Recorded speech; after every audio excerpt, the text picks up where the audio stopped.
Shalom and blessings, warriors of Yahuah and the truth. Tonight we are continuing on with Beguiled Eden to Armageddon, Volume 1, and we are on video number 50, if I'm not mistaken. And we are on all Illuminated builders on deck. One more thing, please like, subscribe, and share, and in the description box there is a donation link for my ministry. And you can order seats if you would like. I usually use the traditional colors. You get 4 of them, 1 for each corner of your garment. And I can do just plain fringes with no braids on the ends. I can do them however you would like. This set I made for my husband, and I use thinner thread here, but I just doubled it up, and I use thicker thread here, but it's all 100% cotton. Just let me know if you would like to order a set. It's $5 for shipping and $20 for the set, so it's just $25 altogether. And I hope everyone had a restful Shabbat yesterday. All Illuminated builders on deck. Plans for rebuilding Solomon's temple is secretly being instigated through Freemasonry. Their membership includes men from all denominations who are able to unify a rebuilding effort without complications, as all their members are under blood oaths that transcend over and above each member's particular religious affiliations. This is a perfect setup for rebuilding the temple in Jerusalem because Masonic oaths take precedence over each member's lives. Let me see here. As already noted, highest levels of Vatican officials are members of this order.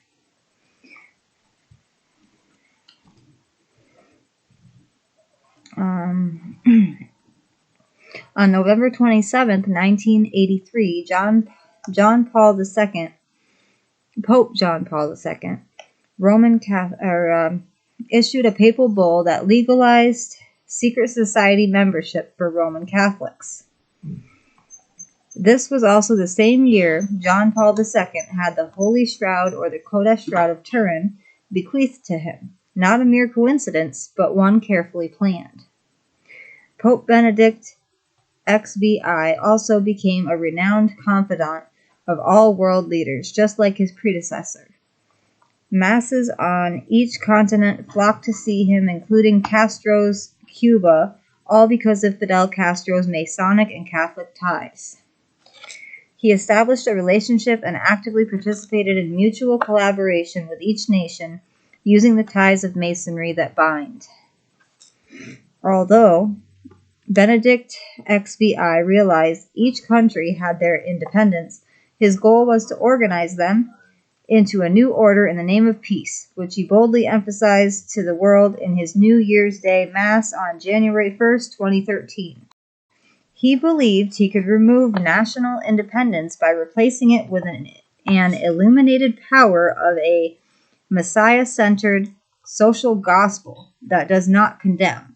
Therefore, Benedict, in the name of peace, was really calling all nations into an interdependence establishment, where CHURCH, or assembly and state, are ruled by one entity. His successor, Pope Francis I, is continuing the same mindset, just in a more beguiling way. As part of this highway to unification, leaders of Old Jerusalem, or Yerushalayim's Kodesh sites, or holy sites, are introducing incentives that will allow Vatican officials to take over their ownership in order to sustain peace between Yasharal, or Israel, and all the other races and religions in the world. Jerusalem, or Yerushalayim's new temple, will be established so all faiths can worship together, just like in a Masonic temple where men of different faiths worship their great God of the universe, known by many names. And I didn't say Yah there because he's not known by many names. Vatican's doctrinal surrender of its creed of one true God in heaven. For the false creed, there are many GODs with different names, but the same, fulfills the Apostle John's prophecy concerning the false prophet's role in unifying a world religion to worship the beast. The late Bill Cooper, murdered for exposing this Illuminati agenda, wrote in his book, Behold a Pale Horse, page 80, in 1952, an alliance was formed, bringing together European nobility, the Illuminati, the Vatican, and Freemasons for the purpose of a new world order. It is all so obvious now how right Cooper really was. It should come as no surprise that Pope Benedict XVI's Charity and Truth document released in 2009 endorsed formation of a world political authority to manage affairs of our entire planet. This document was definite endorsement for a new world order. Benedict also invited a chief rabbi to visit Rome so he could instruct Catholic clergy on how to interpret the Bible's Old and New Testaments, a step toward unification. Pope Benedict XVI likewise met with President Obama in 2009 to secure coalition ties. He wore white to represent purity of Messiah, while the Obamas bowed and wore black as a symbol of their inferiority to him as the vicar of Messiah. Obama proved he is not the anti-Messiah, as the anti-Messiah bows to no man. If he is a Muslim, as many contend, then he also acknowledged, in bowing to the Pope, the supremacy of Catholicism over Islam's prophet Muhammad.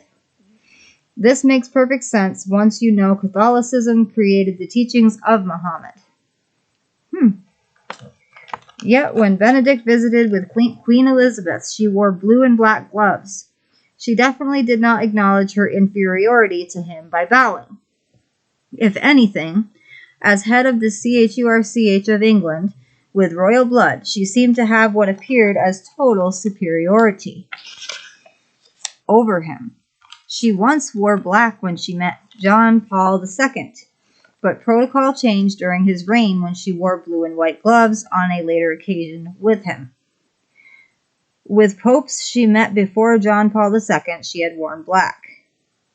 Under Queen Elizabeth's oath of office, she is to give up her throne only to Yahuah himself, or here it says God.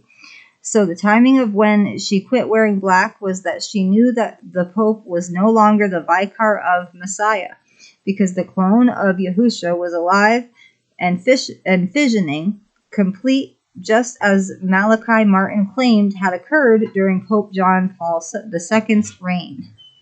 The day is not far off when both the head of the CHURCH of England and the Pope will give up their seats to the image of the beast. That one was a pretty strong lesson there. Pretty eye-opening. What was I going to say here? Oh, there was a news report where a journalist was interviewing the Pope about how Satan walks the halls of the Basilica, or he walks the halls of the Vatican. So, and they said that they made a deal with him a long time ago, so he has his own whatever set up in the Vatican. How crazy. And then they took the video down that same day. I tried to repost it in my community section, and they took it down, and it was just completely nowhere to be found. So they just wanted to, whoever was going to hear it was going to hear it when it was live, and then they just took it down. So I wish I would have been able to save it on my computer, but I don't pay for YouTube, so I couldn't save it. But I love you all with an everlasting love, as our Abba Yahuah and the Shamayim loves each and every one of us. Shalom and blessings, warriors of Yahuah and the truth.